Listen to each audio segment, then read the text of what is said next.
દિલ્હીની શિયાળાની સાંજ પડતા પડતા હળવી ધુમ્મસ છવાઈ જતી હતી. રોહન રોજ સાંજે બરાબર સવારે 6 વાગ્યે જ જૂની પુસ્તકોની દુકાને પહોંચી જતો.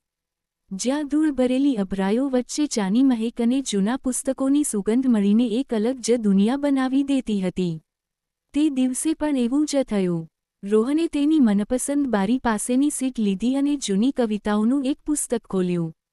બહાર વરસાદના હળવા ટીપાં પડવા લાગ્યા હતા. બરાબર એ જ સમયે દુકાનનો ઘંટ વાગ્યો અને એક છોકરી અંદર આવી. તેના વાળ પર વરસાદના થોડા ટીપાં ચમકી રહ્યા હતા. સફેદ સલવાર કમીજ પર હળવો ગુલાબી દુપટ્ટો લહેરાતો હતો. તેનું નામ હતું નેહા. નેહાએ દુકાનદાર અંકલને પૂછ્યું, શું તમારી પાસે રવિન્દ્રનાથ ટાગોરની, ગીતાંજલિ ની કોઈ જૂની નકલ છે? રોહનનું ધ્યાન તરત જ તેના તરફ ગયું. ગીતાંજલિ એ જ પુસ્તક હતું જે તે પોતે ઘણીવાર વાંચી ચૂક્યો હતો. અંકલે કહ્યું, હા બેટા, પાછળના કબાટમાં છે, પણ ઉપરના ખાનામાં છે. હું હમણાં લાવું છું. નેહાએ હસીને કહ્યું, કંઈ વાંધો નહીં અંકલ, હું પોતે જોઈ લઈશ. તે કબાટ તરફ વધી. રોહને જોયું કે તે એડી ઊંચી કરીને પણ ઉપરના ખાના સુધી પહોંચી શકતી નહોતી. કંઈ પણ વિચાર્યા વગર તે ઊભો થયો અને તેની પાસે ગયો. હું કાઢી આપું? તેણે ધીમેથી પૂછ્યું. નેહાએ ચોંકીને તેની તરફ જોયું. એક પળ માટે તેની આંખો રોહનની આંખોમાં સ્થિર થઈ ગઈ. પછી તેણે શરમાતા કહ્યું, હા, આભાર. રોહને પુસ્તક કાઢ્યું અને તેને આપ્યું. પુસ્તકના કવર પર હળવી ધૂળ જામી હતી. નેહાએ તેને કપડાથી સાફ કર્યું અને સ્મિત આપ્યું. તમે પણ ટાગોર વાંચો છો? તેણે પૂછ્યું. હા, ખાસ કરીને વરસાદમાં. લાગે છે કે તેમની કવિતાઓ વરસાદની સાથે વધુ ઊંડી બની જાય છે. નેહા હસી. સાચે? મારી સાથે પણ એવું જ છે. તે દિવસે બંનેએ ઘણીવાર સુધી વાતો કરી. પુસ્તકો વિશે, કવિતાઓ વિશે અને નાની નાની વાતો વિશે. બહાર વરસાદ તેજ થઈ ગયો હતો. દુકાન બંધ કરવાનો સમય થઈ ગયો હતો.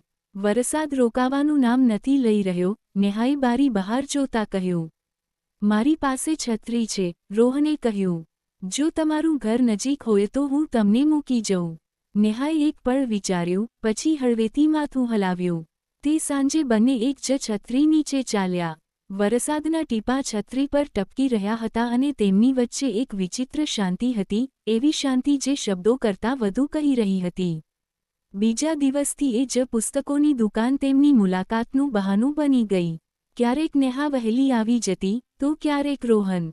ક્યારેક કોઈ નવી કવિતા સંભળાવતા, તો ક્યારેક કોઈ જૂની યાદ તાજી કરતા. ધીરે ધીરે વાતો ઘર, પરિવાર અને સપનાઓ સુધી પહોંચી ગઈ. નેહાએ જણાવ્યું કે તે એક નાના શહેરમાંથી દિલ્હી ભણવા માટે આવી હતી.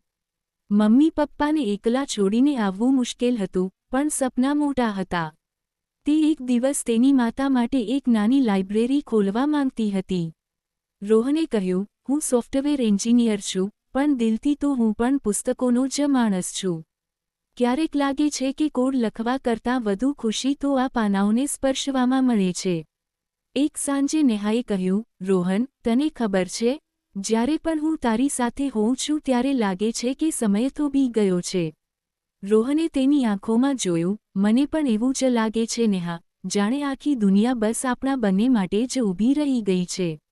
વરસાદની મોસમ પૂરી થઈ પણ તેમની મુલાકાતો ન અટકી. હવે તેઓ ગાર્ડનમાં મળતા, ક્યારેક તળાવ કિનારે તો ક્યારેક જૂની દિલ્હીની ગલીઓમાં.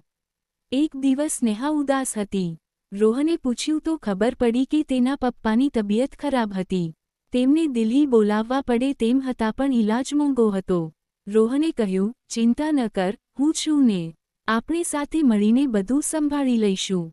તેણે પોતાની બચતના પૈસા નેહાના પપ્પાના ઈલાજ માટે આપ્યા. નેહાએ ના પાડી પણ રોહને કહ્યું, પ્રેમમાં આ નાની નાની વાતો નથી જોવાની હોતી. જો હું તારા દુઃખમાં તારી સાથે ન ઊભો રહી શકું, તો આ સંબંધનો શું અર્થ? નેહાની આંખો ભરાઈ આવી. તેણે પહેલીવાર રોહનનો હાથ પકડ્યો. તું ખરેખર ખૂબ જ સારો છે, રોહન.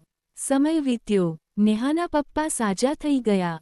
નેહાની મમ્મી પણ દિલ્હી આવી ગઈ. એક દિવસ નેહાએ રોહનને ઘરે બોલાવ્યો. મમ્મીએ રોહનને જોઈને સ્મિત કર્યું, બેટા, નેહા તારા ખૂબ વખાણ કરે છે. રોહન શરમાઈ ગયો. તે સાંજે નેહાએ રોહનને અગાશી પર બોલાવ્યો. દિલ્હીની રાત આકાશમાં ચાંદની બિછાવી રહી હતી. નેહાએ ધીમેથી કહ્યું, રોહન, મેં ખૂબ વિચાર્યું છે. હું તારા વગર અધૂરી છું. તું મારા માટે ફક્ત મિત્ર નથી, મારા દિલનો સૌથી સુંદર હિસ્સો છે. રોહને તેનો હાથ પકડ્યો. નેહા, મેં પણ આ જ ક્ષણની રાહ જોઈ હતી. હું તને ખૂબ પ્રેમ કરું છું, ખૂબ જ વધારે.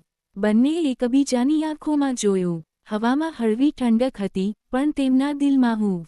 થોડા મહિનાઓ પછી એક નાના મંદિરમાં બંનેએ વચન આપ્યું કે તેઓ હંમેશા એકબીજાનો સાથ નિભાવશે. કોઈ ધામધૂમ નહીં, કોઈ શોરબકોર નહીં. બસ બે દિલ અને એક વચન. લગ્ન પછી બંનેએ મળીને એક નાની લાઇબ્રેરી ખોલી. નામ રાખ્યું, અમારી કહાની. રોજ સાંજે ત્યાં બાળકો આવતા, વડીલો આવતા અને બંને સાથે બેસીને નવી વાર્તાઓ સંભળાવતા. પણ સૌથી સુંદર વાર્તા તો તેમની પોતાની હતી, જે વરસાદની એક સાંજથી શરૂ થઈ હતી અને જિંદગીભર ચાલતી રહેશે. ક્યારેક જ્યારે વરસાદ પડે છે, ત્યારે નેહા રોહનના ખભા પર માથું રાખીને કહે છે, યાદ છે પેલો પહેલો વરસાદ? અને રોહન હસીને જવાબ આપે છે, હા, અને તે